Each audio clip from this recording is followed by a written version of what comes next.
Kembali bersama kami di Prime Time News. Saya akan kembali mencoba untuk menghubungi Pak Fuad Bawazir, mantan Dirjen Pajak. Pak Fuad, selamat malam. Selamat malam. Oke, baik. Sudah tersambung Pak Fuad. Kita bicara mengenai transaksi mencurigakan. Apakah bisa dipastikan Pak Fuad, Dirjen Pajak di masa kepemimpinan Anda memang tidak ada transaksi yang mencurigakan yang angkanya sangat fantastis itu? Ya, saya pastikan tidak ada. Kalau ada kan sudah ada jadi pemberitaan ataupun apa ya. Waktu itu kan tidak ada pemberitaan, tidak ada apa-apa. Jadi saya anggap itu ya tidak ada memang gitu. Tidak terjadi. Saya rasa zamannya itu memang tidak begitu terjadi zaman siapa aja ya dirjen-dirjen itu. Ya. Zamannya Pak Mari, saya, terus sebelumnya lagi juga Pak Salamun memang nggak menyolok seperti itu, tidak. Lagian kan itu zamannya waktu itu zamannya zaman Soeharto, zamannya Pak Hartonya dengan Pak Sudomo itu suka galak-galak begitu rupa. Itu membantu juga suasana itu. Gitu. Oke, Pak Fuad, sekarang kalau dikatakan ada transaksi mencurigakan ya 300 triliun sejak tahun 2009 hingga tahun 2023 itu sudah dilaporkan kepada PPATK, tapi baru kemudian ditindaklanjut secara serius ketika baru ada kejadian penganiayaan. Nah, ini tanggapan Anda bagaimana? Ya, ini kan menurut saya agak keterlaluan ya. Karena laporannya ini kan sudah sebetulnya lama. Kalau dikerjain benar kan mestinya dalam hitungan hari lah sudah bisa diangkat.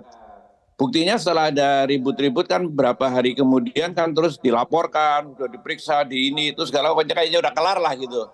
Nah, ini tidak bisa lain karena bagaimanapun juga itu soal pimpinan. Menurut saya yakin selama ini memang pimpinannya itu masih subjektivitasnya itu tinggi dan terus menerus. Misalnya Ibu Sri itu menjadi pengagum diri sendiri gitu kan, melecehkan para seniornya gitu, mengatakan buat pernyataan-pernyataan yang bombastis misalnya zaman dulu jahiliyah.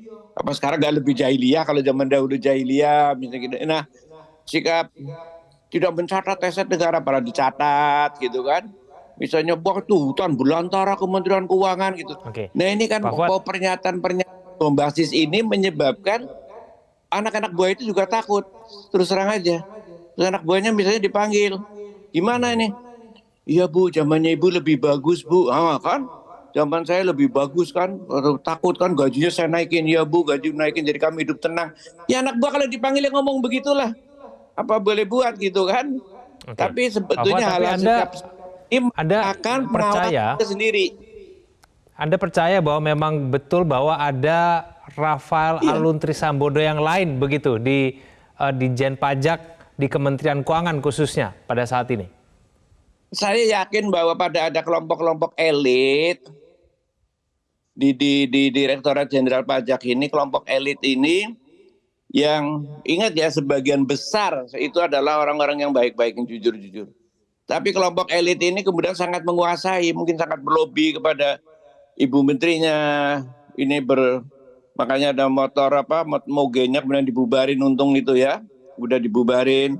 Nah, hal-hal motor-motor besar sebagainya itu kelompok elit yang ada di situ ya itu melakukan lobby-lobby sehingga laporan-laporan itu didep saja sama Ibu Menterinya, itu tidak diproses. Bu Menterinya sibuk propaganda dirinya sendiri gitu loh. Jadi susah kalau kayak begitu. Mesti diproses benar-benar karena saya yakin itu ada kelompoknya itu agak besar itu loh. Oke, saya ke Bang Saud. Bang Saud, menurut Anda sendiri kenapa kok dari tahun 2009 sampai saat ini tidak pernah laporan PPATK ini ditanggapi secara serius? Menunggu sampai kemudian ada yang dianiaya dengan berat begitu baru akhirnya ini terungkap? Ada beberapa di follow up ya. Ada beberapa tapi itu follow up itu menurut saya itu sangat minim sekali. Saya ulangi lagi, kenapa Pak Giago sama almarhum Ketua PPATK waktu itu datang gitu mempertanyakan itu sebenarnya. Ada mainstream pemikiran di aparat penegak hukum ini memang untuk pasal 345 itu, kalau pasal 34 itu kan yang aktif ya, yang bersangkutan. Kalau pasal 5 itu kan yang dititipin, misalnya yang kemarin yang tinggal di gang itu sebenarnya juga kena TPPU. Jadi sebenarnya instrumennya sudah cukup. Tapi pemikirannya adalah bahwa kalau instrumennya LHKPN itu selalu berpikirnya itu pencegahan. Udah laporin, udah. Nggak pernah mau dikejar. Kok tahun kemarin dia belum laporin tanah. Tahun ini laporin tanah. Oke lah, katakan itu naik kalau tanah. Tapi kalau barang itu pasti ada pertambahan. Yang artinya dia beli dari mana uangnya. Itu jarang ditelusuri, nggak pernah di random.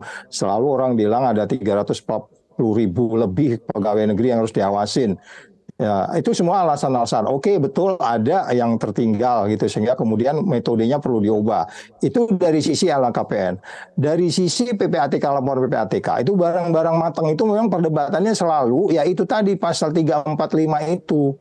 Apakah ini memang predicate crime-nya atau umpamanya ini kaitannya pasal 69 itu yang selalu disebutkan kita harus buktikan ini hasil korupsi.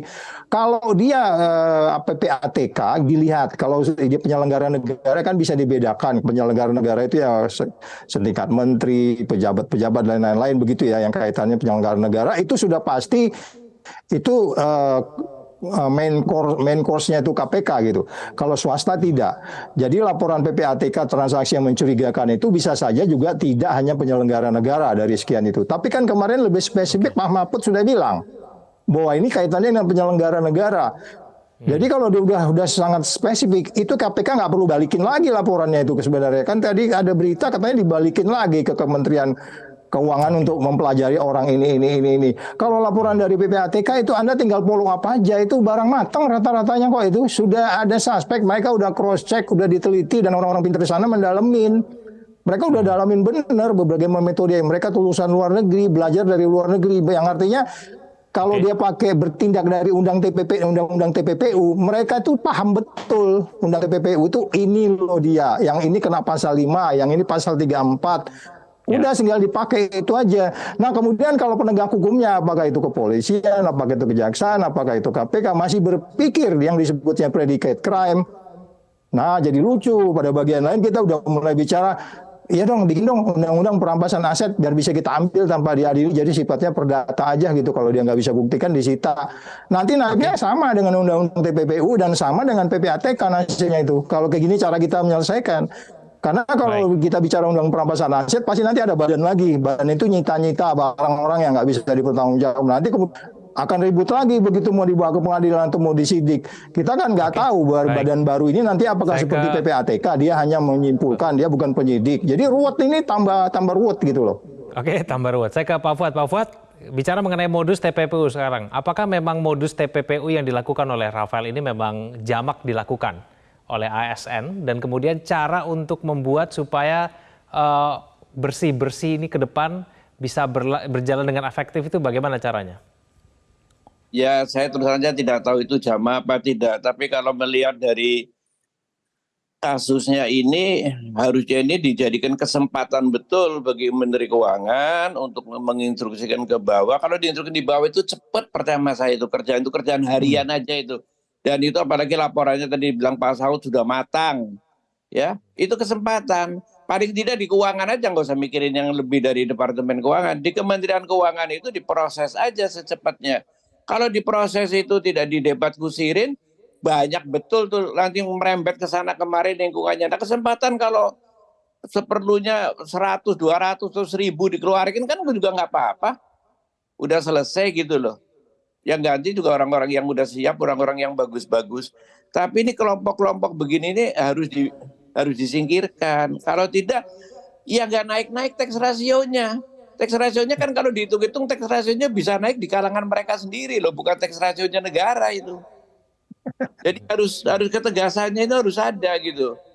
Ya itu tadi saya bilang jangan terlalu main politik lah, cepat dilakukannya itu. Ini kalangan yang dimaksud oleh Pak Fuad ini seberapa besar sih kekuatan di Kemenkeu? Ya menurut ya informasi-informasi yang saya peroleh ya cukup lumayan gitu loh. Cukup lumayan sih. Tapi kalau itu jadi sepertinya bisa melemahkan tindakan-tindakan pemeriksaan begitu loh. Mereka lebih sana sini jadi makanya itu kan terdep aja semua laporan dari tahun 19 apa semuanya kayak terdep nggak ada yang serius. Ditangani itu nggak ada gitu kayaknya gitu. Jadi ya mereka merasa udah cukupan apa kami bisa ini. Jadi hidupnya mereka lama-lama kan makin lengah mereka itu kan.